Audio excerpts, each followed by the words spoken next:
Alright guys, it's Jerningham here. It says Corona-19, the UK has reached to 178 and the total numbers of cases in the country is now 4,145. That's what it looks like to me.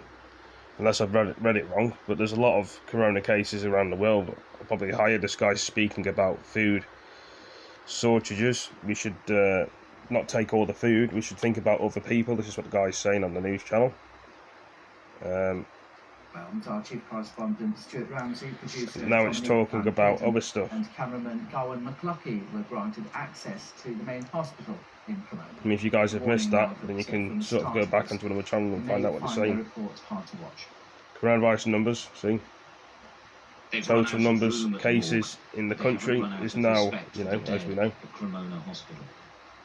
Virus pandemic direct and the NHS England. At least England's Stepman Powers says the people should be ashamed of themselves for panicking, buying, and COVID-19 panicking. What they're trying to say is you should only buy enough food that lasts you instead of overbuying and being greedy, not sharing it with other people. The nation's in defence hospital have proven more beds, it's overwhelming. Vatios and secondary extra healthcare staff, which will be made available next week. These patients are critically ill. In all probability, they won't make it. The staff have no cure available to them. They're just trying to keep them alive. Difficult decisions, temporary closes all 50 John Lewis shops at close businesses on Monday. Without doubt, she wouldn't survive without constant attention. This is what the world's going to, guys. We need to come together as people to help other people. COVID-19 UK has reached 178 and total numbers cases. Country is Nobody takes any risks. 4,145. They wash and sanitize constantly. Gloves, masks and protective clothes are regularly changed.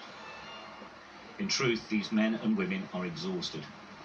The system is as you can see, it may be saying the same message over and over again on the TV at the bar, just in case people haven't seen it. But the TV is showing different things. It's a very dangerous. It's a disaster. It's a tsunami. It says it's a tsunami, isn't it? Here, if it isn't. 12 hours a day. Only we are going to home for I'm sorry if the picture looks a lot bigger than it usually is, guys. I've zoomed in, so it's a lot bigger. For the work, because we are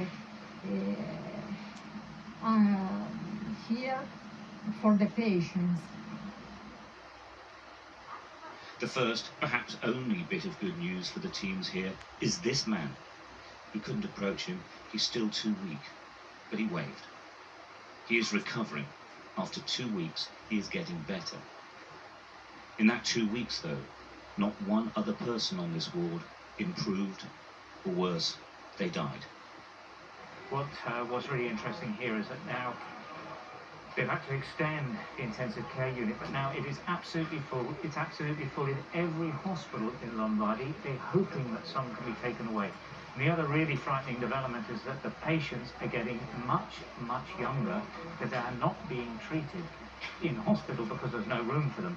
That is a big, big change, because the virus has mainly affected the older age groups. Now they're talking about people in their 30s and 40s.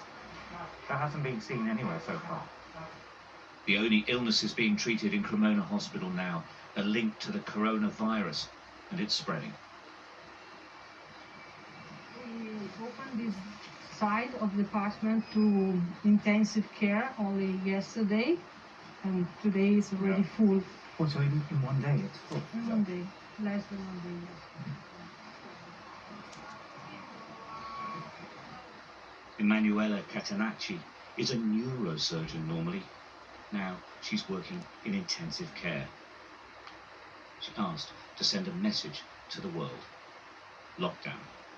If you can see what's happened in another country or another part of your country and wait to do something, I think now it's not more an option.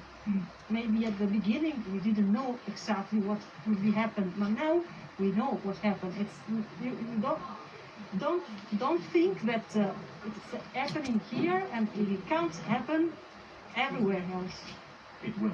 Because it will if you don't do anything to stop it. In Lombardy, they haven't run out of hope, but they're struggling with pretty much everything else. World's getting worse, They're guys. waiting It's a for the shame. epidemic to Could be such a good world. but it could be weeks. It could be much longer.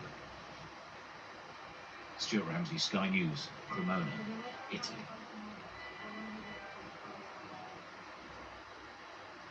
Now, Italy's foreign minister has shared a link to Stuart's report on social media, saying it should leave an imprint on the minds of all Italians. Luigi Di Maio said it should make us understand that this is not a game and that there are people who are dying and women and men who are risking their lives to save others. He says, I urge you all to watch this report. Now, I should tell you that we are expecting an update from the White House task force set up by President Trump to deal with the coronavirus outbreak. We were expecting it to happen a short time ago. The latest thinking now it's going to be about 4:30 our time, and when it does happen, of course, we will bring you it live. In the meantime, let's move on somewhat. And from Monday, hundreds in fact, of thousands of children are going to stay at home as part of the increasingly drastic measures being taken to stop the spread of COVID-19. Some children whose parents are key workers will still be able to go to school, but for most of their classmates, coming weeks are going to bring a lot of uncertainty and concern. I'm joined now from Sunbury-on-Thames by teachers Tom Rose and Jack Pannett, two men who can perhaps help. It's a big ask, isn't it, for lots of parents having to homeschool in effect and keeping their children at home for goodness knows how long. Yeah, I mean, it's going to be a first for a lot of people, and I think a lot of we've been saying to a lot of parents, you know, it's not going to be a walk in the park for the first few days. Take your time. It's going to be okay. Your best is enough. So it will be difficult, but you know, we'll get through it. It will be all right. And Tom, you've got one or two tips to help. What have you done? You started a business, haven't you, to help? Well, yes, we've got our podcast. You can head over to tomandjack.co.uk. We, at the moment, are really trying to push the idea of choice on people, getting the children involved in choosing potentially their own school crest. Imagine that your new home school is going to be a school itself. Name that school. People are buying too many things, aren't they? As you can around where you're going to be working in the home, because where you are working is going to make a big difference to associating that space in your home with work or learning, and then make sure that you can transition and switch off from other areas of your home. How are children going to react to this? Of course, many children would want time off from school, but for such an enforced period, an indefinite period, quite a lot of angst all round. Yeah, well, I mean, this is, I think Tom and I have been speaking a lot about this. It's a really good opportunity for parents to try and sort of reinstall that love of learning for a lot of children. It will be daunting, but in this time, they're going to be away from school, they're going to be in their home. You know, learning doesn't always have to take the sort of stereotypical form of worksheets and things like that. You know, you can have some really good cross-curricular links that don't actually look like learning to the children, but they are. So film reviews, for example, are a really good way to do this. It doesn't look like a sort of learning task, but they're doing a film with really good English work. So it's going to be different and difficult, but it's still going to be really important learning for them. Are there tips to set the day aside for learning?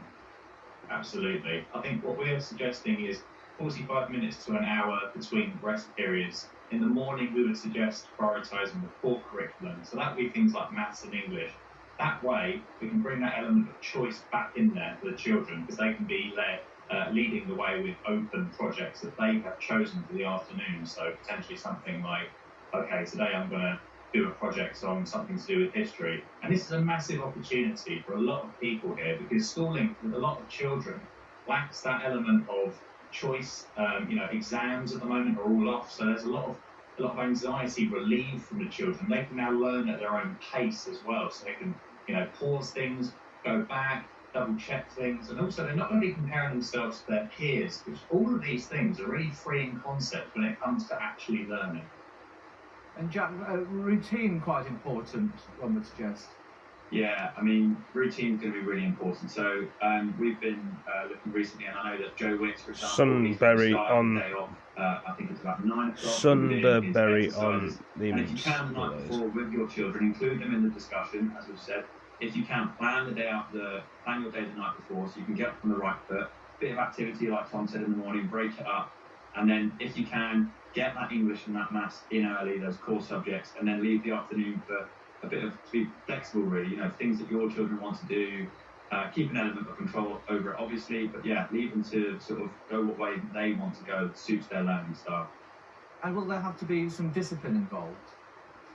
Well, this is where the element of choice comes in as a motivator. I mean, there's only so much good that sort of bribery or sort of carrot and stick style is going to work. It's proven to work in the short term, but this, as you say, is going to be a long game here. So we need to make sure that we're using the element of choice and really making this a two-way conversation, using things like, do we think that this is going to be a good thing today, and then reflect on it the next day. Did that work? Why was that a bit tricky? How can we improve the situation tomorrow? Continuous dialogue and giving children the element of choice will then actually alleviate the whole punishment reward system.